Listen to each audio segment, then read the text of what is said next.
Hi guys, welcome back. Chapter 4. Moving right along. All right, this book, our textbook is really heavy on board of directors.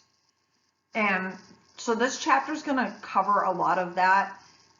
You may not be in a facility that has a board of directors. Your company that you're looking to build may not have a board of directors, but understand that many companies run, even corporations run with a board of directors. So when you see that part going through these slides, just understand that that's the textbook's take on how we're going to handle this chapter. I will probably go off the beaten path a couple of times just in order for you to gain the knowledge that I think you're going to need outside of the book. All right, so we're going to cover 4 types of business organizations. We're going to talk about committees. We're going to explain about the purpose of boards. We're going to talk about articles of incorporations and bylaws. A lot of this is the business gobbledygook that people don't like to listen to, mostly because it's very business. And in early childhood, we like to play, we like to sing, we like to do art, we like to go on the playground. And this is really, remember I said take off the childcare hat, put on your business hat. This is one of those chapters like that. All right, so this is something you really should know, whether you are looking to own a company or whether you're in a company like this. You need to kind of hear the lingo, the vocabulary, the words that are registered to organizations in general, okay? So the first thing is you can look at a sole proprietorship, and sole means one, right? Like a sole survivor. One person owner. This in many cases is a home child care that might have 3 or 4 kids. You know, it's one person, they have a sub that they don't bring on unless they absolutely have to, and that's them. They're really not a corporation, they're just somebody as a sole proprietorship, okay? Now, the second thing is a partnership. Now, partner usually means 2. In this case, it's the minimum of 2, but it could be more than 2. A partnership between you and another person or a group of people, or you and a board, and you become a partnership. A lot of times you'll hear partnerships like in law firms, right? So it's in Indian River County, we have Metcalf and Green, or in Orlando, what's the one in Orlando? I can't remember his name. Tells you. Oh, Morgan, Morgan, and Morgan, right? And it went from Morgan, Morgan, to Morgan to Morgan, Morgan. Now it's just John Morgan because the partnership kind of broke up. All right. A corporation, we're going to get a little bit more in detail later on about the types of corporations that can be run. But it really is a company or group authorized to act as a single entity. So it's a whole conglomerate of either a group or people that function as one, right? You probably know a corporation like Ford Motor Company, right? That's a car company. There's dealerships all around, but Ford is the #1 corporation, okay? A franchise is a little different. A franchise is a entity that's under the parent company, okay? And then they buy the rights to own their own piece of the pie, if you will. We're going to talk more about that, and I'm going to give you some examples. Then you have, so normally sole proprietorship, partnership, franchises are normally for profit, all right? But we are going to touch base on a nonprofit. Now, a nonprofit, what that means is it doesn't mean you're not making a profit at the end of the year. It just means that whatever money is left over has to go back into the organization's purpose. So when you have money left over as a franchise or corporation or partnership, that money goes back to the stockholders or the owner, however the IRS tax bracket is made up for your company. All right, so let's take it down. So if I'm a family child care center or I am running a small program and it's just me, I might create it as a sole proprietorship, which is great because you get to call all the shots, make your own policies, follow your rules. It's under all of your control, but the downside is it's lonely at the top, right? You're with a group of children all day, 5 days a week, or whatever your schedule is, and there's nobody else really to talk to bounce ideas off, to brainstorm, unless you join like a networking group or a support group for sole proprietorship ownership. So you do get to hold all of the profits on your own. Now, with a partnership, you've got shared responsibilities, which is great, right? Because you don't have to do it on your own. And you could say, okay, my expertise in this partnership is curriculum and student success. Your aspect is going to be administration and running the business aspect. I bring in my talents, you bring in your talents, and it's a great marriage, right? Or however many people are part of this. And then if the partnership, say we have 2 people and they're both owners, both of them get a share of the profits at the end of the year, okay? Or however many people are involved in that partnership, okay? By the end of the year, there's a breakdown of that profits. All right, we talked a little bit about franchise and nonprofits. Oh, something I did, the reason I put this up here, a nonprofit does not get to be nonprofit just because you say I'm a nonprofit. I'm a sweet little place and I'm going to be a nonprofit so I don't have to pay these taxes. And all my money is going to go right back into the cause. Well, that's great. And I think that's a great idea. But you have to request that from the IRS. Okay? And it's a process. So don't be opening your business and starting all, with students and all the income coming in until you've really secured with the IRS how you're going to be running your company. All right? So let's take a step. I want to talk really quick about corporations. All right? Again, corporations they're owned by shareholders. And I have to share this with you. I was a sole owner, okay, of my business, but I was a corporation, meaning that I wanted the tax bracket, the benefits, and the security for liability to be covered under, instead of my personal name, Julie Perry's daycare, right? That had fallen on me 100%. But if I did it where I did it as TLC Preschool Incorporated means I took it and made it into a corporation. That's what to incorporate is. And now, owned by the shareholders. I was the only shareholder. So it's kind of a sole proprietorship under the heading of a corporation. So any of the profits that I made, I could have taken as my personal income. Actually, I'm taxed as a personal income, or I just rolled the money back in to the company, which if you've been in early childhood, every penny has to go right back in if you're a small company. So just a side note, did you know that the most profitable preschools are those that are licensed for 100 children and above? So if you're a family childcare, normally it's not going to be your only stream of income unless you're debt free. If you own a small center of about 24 or 25 kids, again, it's a really hard battle to own and operate and have that your one stream of income. Is it impossible? No, nothing's impossible. But statistics show that 100 plus licensed, because I was licensed for 78 and I had 125 children on the books. And there are legal reasons as to how I could do that, because I did a lot of part-time and rotating schedules, and it was a nightmare for my staff, but it made the money in order to provide all the benefits that I could do under a corporation. All right.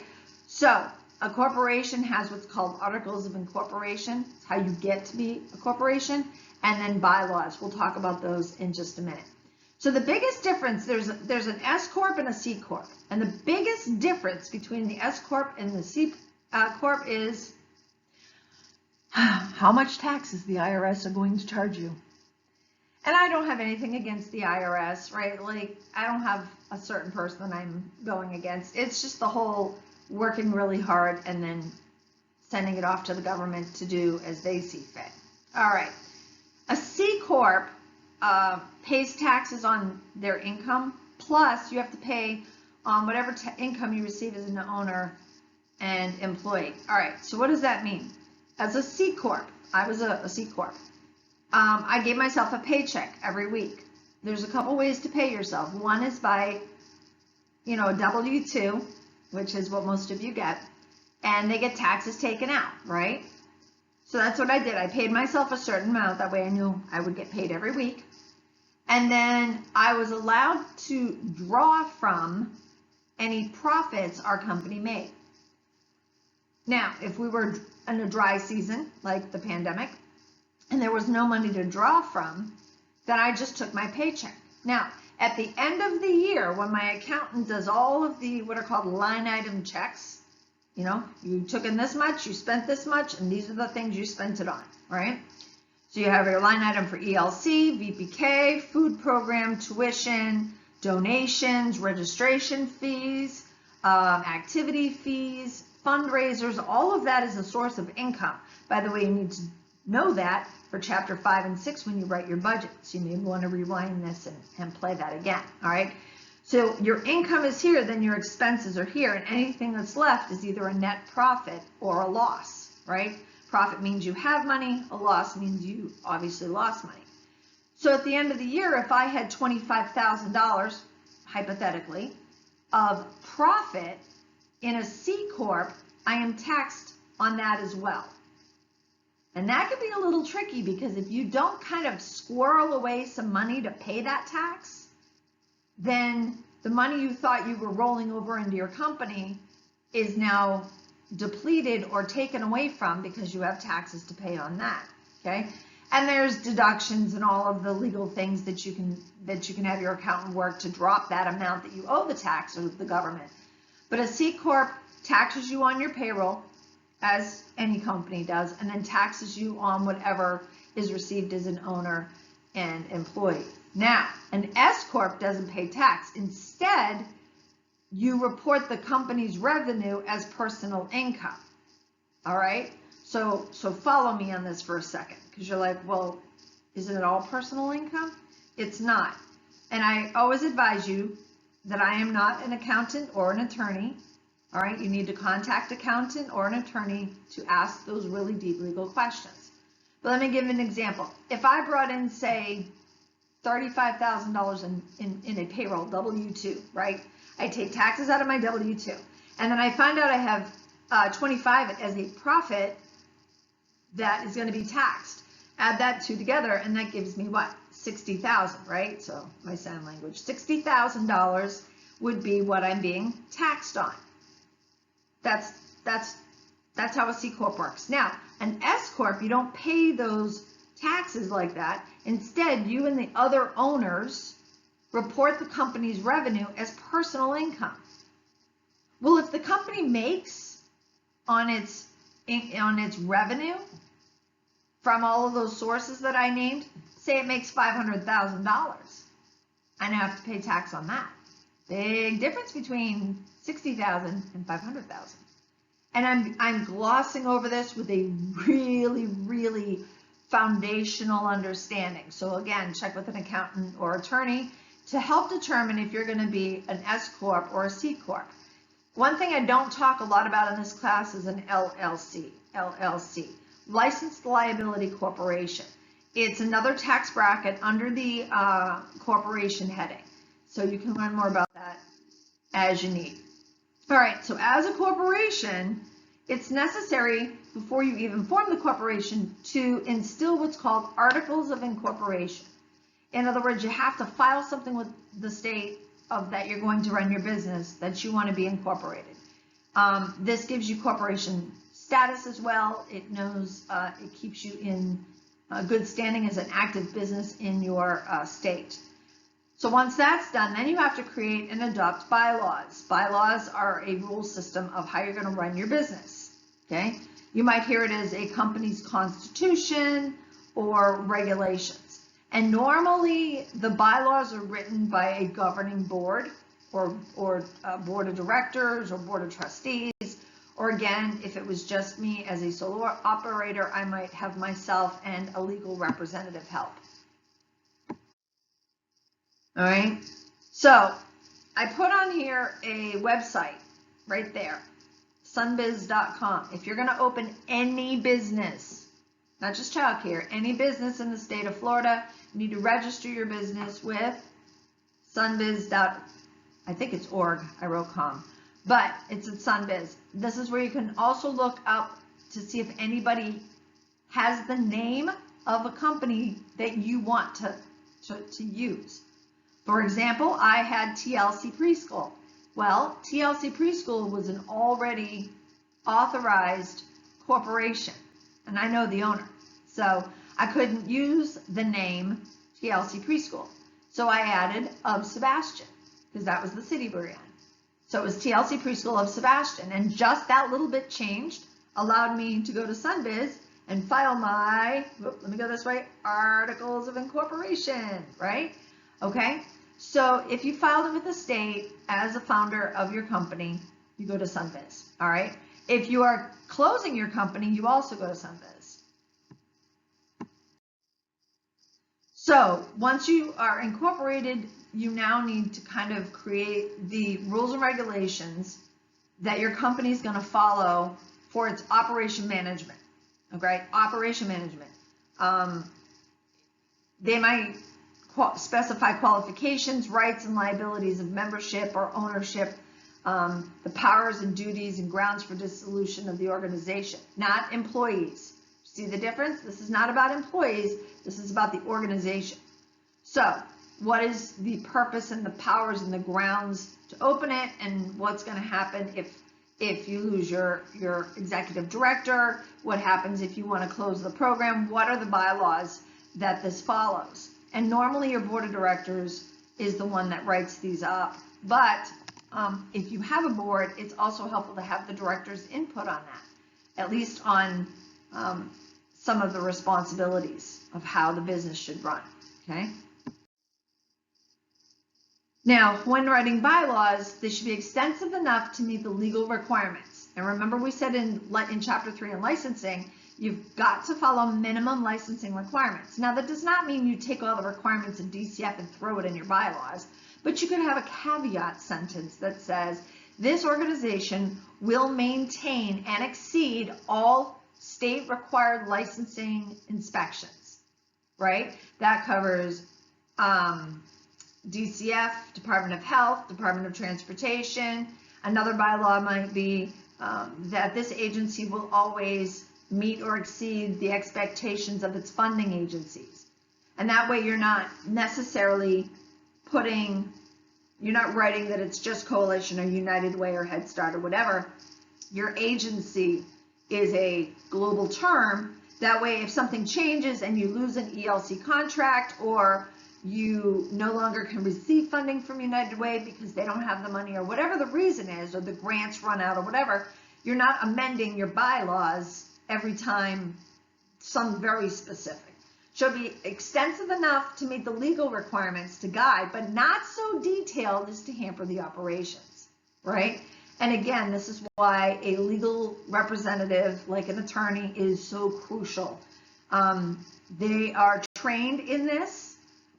Corporation law is a huge industry, and they make a lot of money doing this. And so you need to hire that person, because it could literally be your get out of jail free card if you ever get into a conundrum. All right. So bylaws should always contain the name and purpose of the organization. Purpose is not philosophy.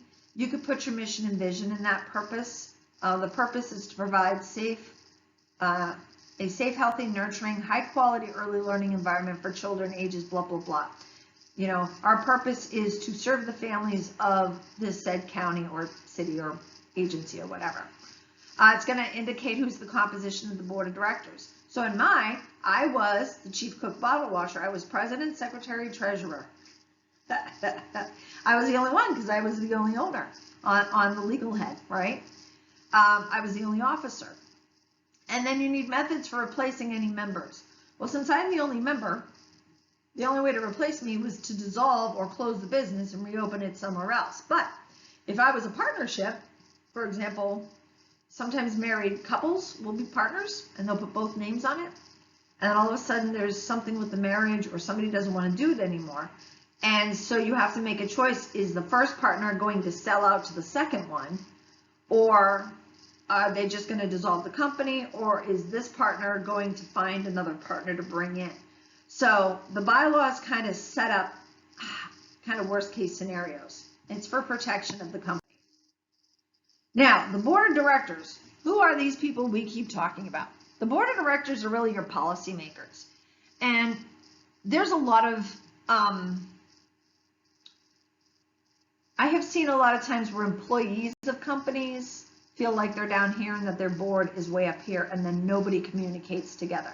Head Start, I think you've got a little bit more of a gain with your kind of parent-teacher, your SAC committee. And I know there's a name for it and I'm just forgetting. But they at least are able to talk to their board of directors. You know, I was Indian River County's advisory personnel advisory committee on the board, as well as the provider representative on the board for over 13 years at El Sermo, which is Indian River, Martin, and Okeechobee. And my job as a provider rep and my faith-based provider rep was to take the information from directors and owners and teachers and bring it to the board of directors so that the policymakers, okay, and now reminder that many of your boards of directors are not in the field you're in. You bring people in that are professionals in the fields of whatever it is that you're offering. So maybe it's somebody that's really good with health, or somebody that's good with curriculum, or somebody that's really good with finance. So you might have an accountant on your board, or a CPA. You might have an attorney or a paralegal on your board. You might have a physician assistant or a registered nurse. You might have a college professor or somebody that serves on your board so that they give a global perspective so that the director is authorized to carry out what they said. Now, if I'm a sole proprietorship, or I'm sorry, if I'm a sole person and I want to start a nonprofit, you have to have a board of directors. Okay, it's required. Most boards contain between 10 and 20 elected or appointed officials. Now, the appointed positions, many times these are agencies that are overseen by the government, and I'll give you an example. So Early Learning Coalition in the state of Florida has a governor appointed chair and vice chair. Those are kind of your heads of directors, your chairman of the board, right? And so they're appointed by the governor to oversee the Early Learning Coalition. We have 30 coalitions in our state, in Florida. Every state runs things differently. And on our board, we have an odd number. You usually don't have an even number, you do an odd number, so you have enough for a quorum, which means 50% of the attendance plus one in order to make the meeting happen. That's a whole nother training on how to run board meetings, okay? But generally speaking, a board has between 10 and 20 elected or appointed, all right? So in the beginning, it might be, all right, I own the company and I want to appoint these 3 board members, and I'm doing it as an owner. But once that starts, it kind of moves, it transforms where the board is now governing the person who owns the company, which can be a little tedious. But their requirement for membership is based on what is your mission, vision, and philosophy, and your core values that we discussed previously. That's why these things are so important. You don't want to bring somebody on your board of directors that doesn't follow your policy or your mission statement. Because then when they become the governing factors and they don't like it, there's a real trouble. Remember what I said, if your philosophy doesn't meet your employees, you do this. Imagine have a governing board where you butt heads. Not a good setup. So you really want to find people that go on your board that mirror your belief systems in what you do. They need to always understand the state laws and the regulatory issues that they're held accountable, because they're held accountable. So if your company doesn't do what it says it's going to do and something happens legally, it doesn't just go to the company and the director, it goes up through the board, and the board is held accountable. And the board's going to protect itself with the bylaws to say, well, you didn't do your job. So it's a very complex, it doesn't always, you'll see church boards that are not nearly this complex. But big corporations, it can be pretty cutthroat. All right? Now, there's two types of boards. One is a governing board and one is an advisory board, all right? Under the law, nonprofits are required to have a governing board. Nonprofits have to have that. It's required under the tax status that oversees the company, all right? They oversee the company, the bylaws, the policies. They govern because they're the policy makers and instruct the director what to do, okay? Now the director has some say, but directors are never a voting member. Like if we say, I want to take a vote if we're going to do this policy, and there's 10 people on your board, and the director is more in this line, they're an advisory person to the board. Does that make sense? So you have a governing board, the director is not a voting member, but they can provide advice or advisory components to the board. Now sometimes you'll have a board of directors like we did with the coalition, and I know Head Start has the same thing, a United Way. They have a governing board and then there's advisory. Advisory boards, we also call them committees. They have no real legal responsibilities. Their job is to come to a consensus, not voting, consensus. They bring the consensus. We say, yes, we believe this is a good recommendation, and they bring it to the governing board. Then the governing board makes a vote against or for whatever said policy or recommendations. Yeah, like remember when I said get out of early childhood and get your business hat on? This is business, guys. And if you're going to open a company, you need to go with your eyes wide open, all right? So whether you're a governing board or an advisory board, 100% regardless. And I did take this from another website, but I loved the way they wrote it. So there's my citation. Volunteer boards, whether they're governing or advisory in nature, are very important to the institutions they serve. Members of both boards must understand their roles and responsibilities before they agree to serve on the board. Side note, I've been asked to be on a lot of boards of directors, and I either didn't have time or I didn't really understand what the business model was, or I didn't think my skill set was going to be good enough, or I didn't believe in the mission and vision. I had to really understand my role and my responsibility before I agreed to be on the board. Let's continue. Potential board members, because they're volunteer in this nonprofit world. Corporations have boards of directors. They're called trustees. They're the stakeholders and get profits. We're just talking nonprofit. They should be aware of any liabilities and standards of performance. In other words, if something happens to the company and you knew about it in your board, then the board's held legally liable. All right? So here you are, this good person trying to be, helping out as a volunteer, but there's some legal ramifications if things don't go right. So you just need to be aware of it. It's very rare, but you just need to be aware of it. They should understand that the membership is an honor and a privilege, and that 100% participation is expected. So if you're going to volunteer on a board, you got to understand the word volunteer. You're doing a regular job at no pay. That's what volunteer is. You're doing all the work of a job responsibility or duties, but you're doing it out of the generosity and kindness and passion of what you do for no money, right? So you can't be joining something and then bail out 10 minutes later because it doesn't suit you, unless you really didn't do your homework and you didn't understand the role of that board. All right, so a board's responsibilities is to provide an orientation to the program, terms of membership, duties, bylaws, making policies, and opening the center, helping that company start up and run. As we talked about, sometimes you'll have advisory boards, which are recommendations, but then you might have committees, which they can be kind of said the same way.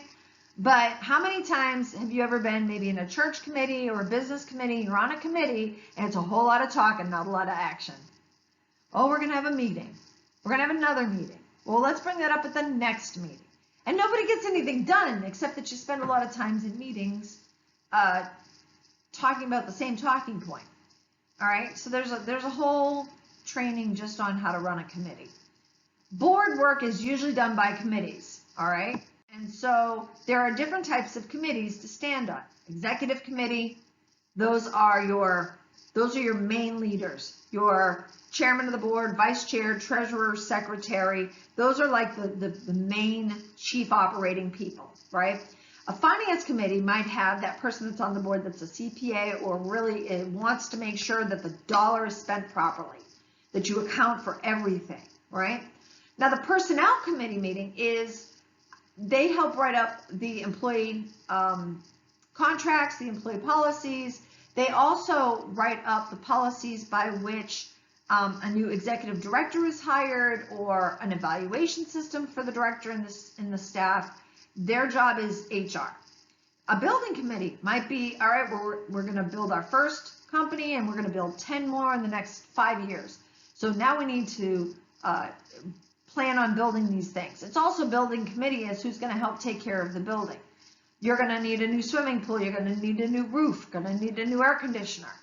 Program committee is just that. It's the program. Who oversees the curriculum, the assessments, accountability to those funding agencies with regard to that, and the quality. And nominating committee is getting ready to nominate new board members so that when the executive committee starts to roll off their terms, 2 or 4 year terms, you have a nominating committee that's already in place to start replacing those people. This is way more than you ever expected, I'm sure. Hang tight, guys. Like I said, this chapter's a little dry, but we'll get through it. All right, making policies. I know you poor people. Oh, good Lord. You poor people. I know this because I did it for many years. Many times, teachers and staff operate from who's showing up today, right? So if DCF's showing up, I play the game this way. If I'm being assessed, then I have to play this way. Because you have all these different policies. Department of Health says this. CDC says this. DCF says this. Everybody's talking at you. It's exhausting.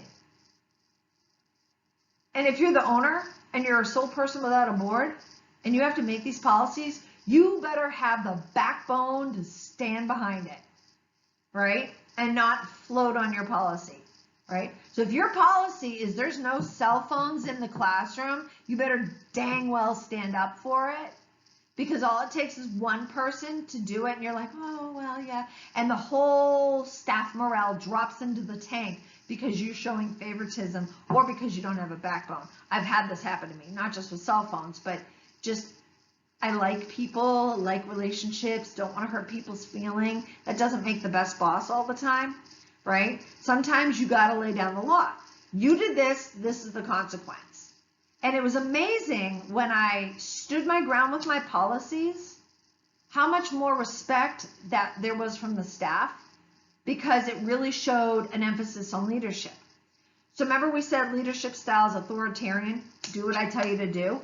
And then there's democratic, which is let's talk about it. And then free reign, which is I trust you to do your job. What sometimes you're going to be a combination of those things. And you guys saw that with your leadership surveys, that some of you were right close between authoritarian and democratic, or democratic and free reign, right? You were pretty close in numbers. So what I'm saying is that your leadership style might change based on how you have to demonstrate leadership in this role. So if I'm making a policy with my philosophy says this is what we're going to do, this is our goals, these are our teaching strategies, right? That's in your center philosophy that you guys are working on. If I find out that you're not doing that, then I need a policy for reprimanding, right? So it might be a verbal warning, a meeting, a written warning, a probation, a suspension, a termination, whatever it is that you're going to build as a hierarchy for your policy for that kind of, we call it redirection behavior. We do that with kids, right? But it's what's the policy, and if you follow the policy, you're good. But if you don't, these are the procedural steps to remedy the situation. And so you might have a policy that covers all your personnel. When we do the staff handbook, it's going to be intense when you realize how much policy has to be written. It could be on enrollment, it could be students, it could be parent expectation, the fees you offer, it could be the services you have, it could be your responsibility to these other outside agencies. There's a ton of policies. Tons. Sometimes your board of directors will even create a policy committee, like that program committee. They might have one that's just policy. So a board of directors has procedures that they're supposed to follow. Now, if you are in a small board that has like 3 people, and you just need a board because the government says so, and you pick on 3 of your friends that are yes men or yes women, oh yeah, whatever you want. They're not really governing, they're more of an advisory. But if you are in a corporate business board meeting, there is a book you have to have. Or if you're going to be on a board, you have to have this book. I'm telling you right now, it's all business, but it's great. It's the Robert Rules of Order.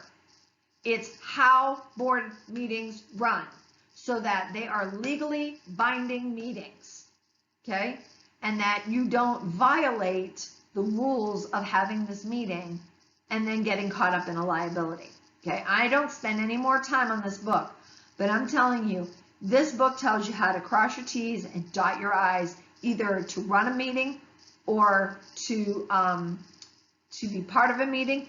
And this book even helps you if you're interested in like local politics, like school boards or county commission meetings, and you don't understand why they do the yays, the nays, the discussion, whatever. This book will help you do that. So great research if you're ever going to do board work. All right, let's come out of that board. Let's get out of the board right now, and let's get back to your centers, your preschools. Your next homework assignment is going to be based on the structure of your company. So you had your logo and the name of your school, your center philosophy, right? Now what you're going to do is you're going to determine what are the positions held, not the names of the teachers, but the positions held in your program. All right? And it's adaptive. I get that. I had an after-school program that required bus drivers. My new owners that took over my company no longer have that. It took it off the organizational chart. Okay? But what it is, an organizational chart is a visual structure chart. Okay? And it shapes and controls how we perform 3 things: the function it performs, the location of each function, and the authority of each function. Now, you're already looking at me going, I don't know what she is even talking about. All right? So let me come here. You ever seen a chart look like this? I used to give this to my staff because what happens is people would try to, as the kids say now, they're extra. They're doing extra. That's what my son says, Mom, you're so extra, right? It means that somebody's taking or doing more than they're supposed to do.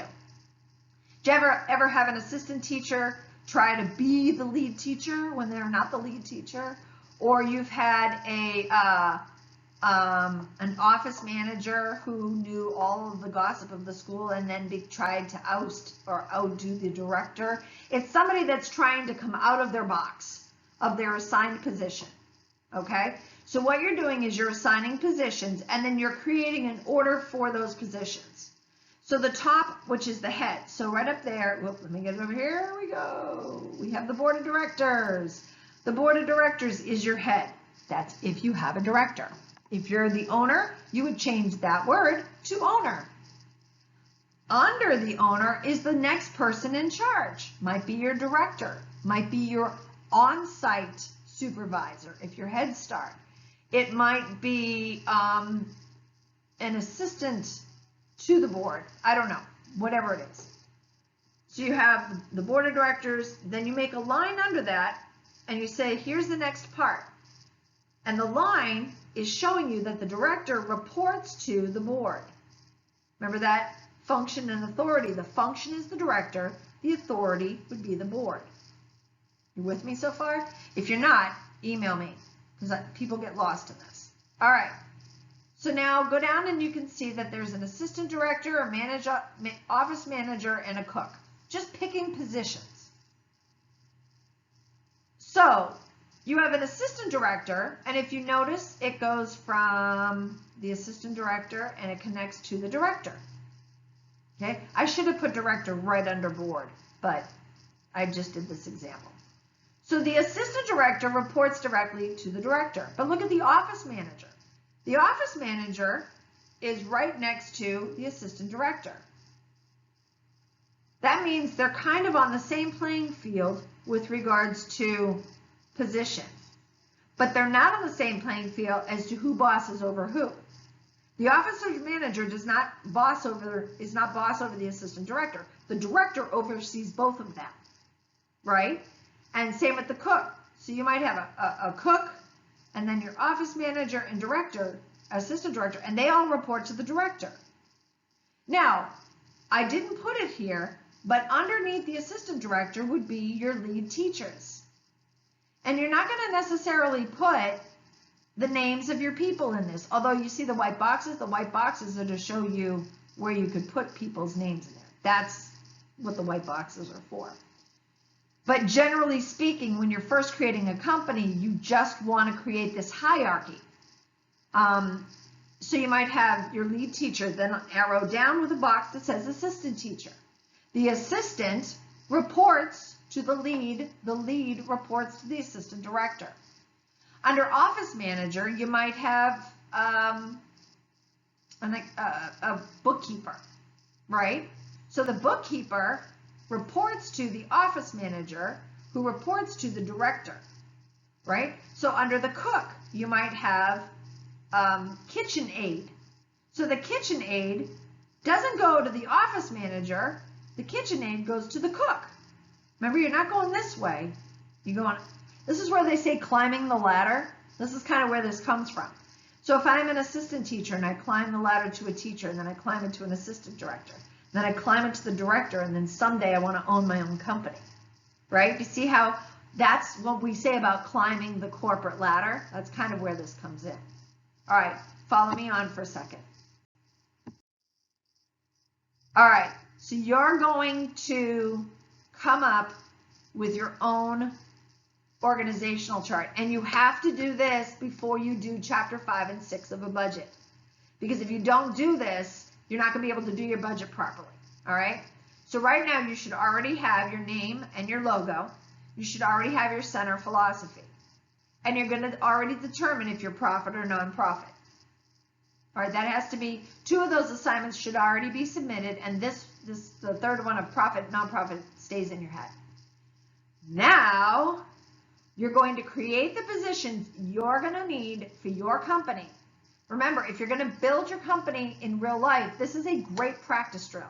If you're just trying to get through this class, just don't overthink this.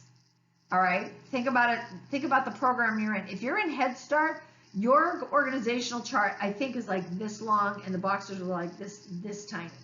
All right, so just do the organizational chart. Like if you're doing Head Start, just take it for your own site. Don't do the whole corporation. All right, let's take a look at what this means. All right, you need to draw the chart. Now, many of you want to hand draw it, and that's fine, except if you do something wrong, you can't go back and fix it. So what I did is I gave you a very broken down step-by-step on how to create this hierarchy in a Word document. I don't know how to do Mac or Apple, so don't ask me. All right, so you're going to open a Word document. You're going to click Insert. You're going to click the word Smart Art, okay? And you can see that on the header at the top if you enlarge this or you open a Word document. Then you're going to click the word Hierarchy Image, and it's going to show you what I have right here on the screen. And you can see the depiction of the hierarchy. Hierarchy means this position reports to this position, etc. Then you're gonna pick one of those. It can be colorful, black and white. I don't care. It can have bubbles. It can have circles, squares, stars. However creative you want to get on this. Then if you're like, well, there's not enough boxes to add teachers, assistant teachers, substitutes, bus drivers, cook, kitchen aide, secretary, owner, assistant director, whoever else is, curriculum specialist, assessment leader, whoever you're going to put in your company. Then you right click on one of the shapes and it'll say on the side, do you want to add more shapes? And then you just, yes, okay? Again, I'm not your technology person. I did this because it just seems to help students. But if you don't have Word or you don't understand how this works, you're going to want to call the college, right? So you're going to make your own organizational chart and submit it as your homework. This is a workable document, which is why it's better to write it down or to create one than it is to write it. Because if I see an error and you have to redo it, or I notice that you put substitute reports to the assistant teacher, I'm going to be like, that's not how it works. All right. So if you have a teacher here, or you have the assistant director here, and you have the teacher and the assistant reports, your sub should actually be here, where it reports to the director or the assistant director. Okay. Read your book. It does give more information. If I can be of any help, please let me know. I know this was a lot about franchises, corporations, sole proprietorship and partnerships, and bylaws, articles of incorporations, C Corp and S Corp, boards of directors, we talked about that, and then your organizational chart. Lot to take in, but I know you can do it. We'll see you guys soon.